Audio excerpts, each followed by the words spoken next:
دا اوسنی حالات چې کوم دي په دې کې زموږ ملګري یا ډېر خلک په پاکستان کې دننه او څه پښتانه هم جنګ نارې وهي. دا جنګ خبره کول او جنګ نارې وال دا اسانه خبره ده، خو جنګ ډېر بدرنګ شی دی. د جنګ زور موږ پښتنو موږ افغانانو ډېر لیدلی دی، ډېر بدرنګ دی، ډېره بدحالي ده.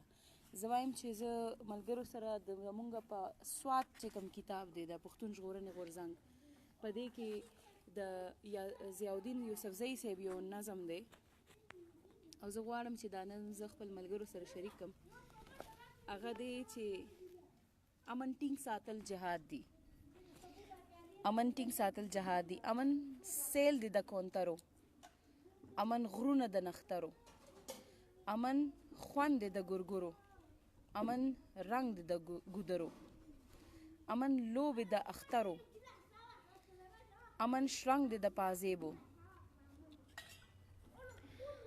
امن ترنګ دی د سندرو، امن ګل ګل سیمې غرونه، د خوشبو ډکه فضا ده.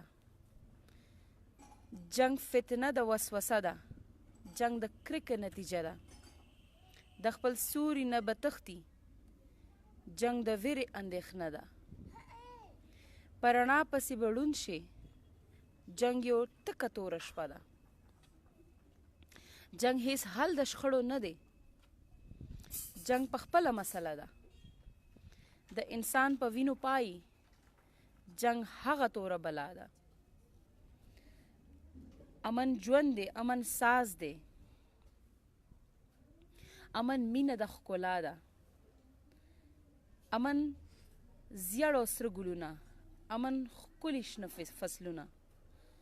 د علم په سردرو کې د بیګرو اوازونه، د شپوړمې په روماني شپه د شپېلې خواږه سرونه. د جانان په سپینه غاړه د رامبیل چامبیل ګلونه. په وړو وړو چاچو کې ښکلي رنګ په رنګ ټاسونه. په ماښام کې پټ پټونې، په سحر جنگ دهشت د نفرتونه، جنگ کړي وران آباد کورونه. جنگ په وینو باندې رنګ کړي جوماتونه مندرونه.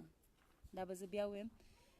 جنگ دهشت د نفرتونه، جنگ کړي وران آباد کورونه.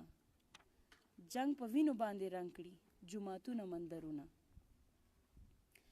کړي تاله لطافتونه، هر مذهب له منځه یوسي. ړنګ شي لوی لوی تهذیبونه.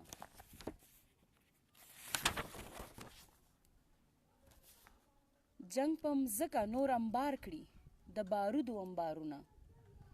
امن دویم نوم د اسلام دی، جنگ بد موره اصطلاح ده. جنگ د کرکې سلسلې دي، امن مینه د مزې دي.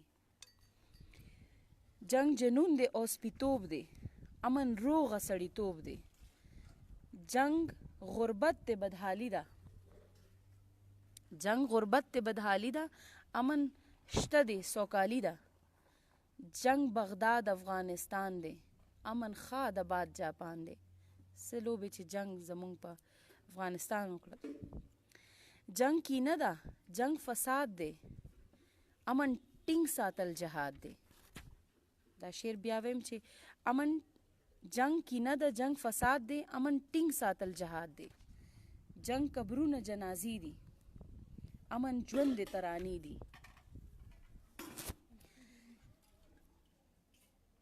جنگ قبرونه جنازې دي، امن ژوند دی ترانې دي.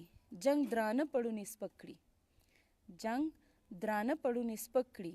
امن ننګ دی او حیا ده. امن ژوند دی، امن ساز دی، امن مینه د ښکلا ده. دا د ضیاءالدین یوسفزۍ صاحب او ډېر خوندور دغه چې موږ د پښتون ژغورنې غورځنګ د سوات په دغه کې اچولی دی. یو خواست دی چې دا په خندا کې هم زموږ ملګري دي، په خندا کې هم، په ملنډو کې هم د جنگ خبره نه کوي. ځکه چې د جنگ د زور نه موږ پښتانه، موږ افغانان خبر یو چې څونه تکلیف دی عمل دی. امن ټینګ ساتل جهاد دی واقعتاً. مننه.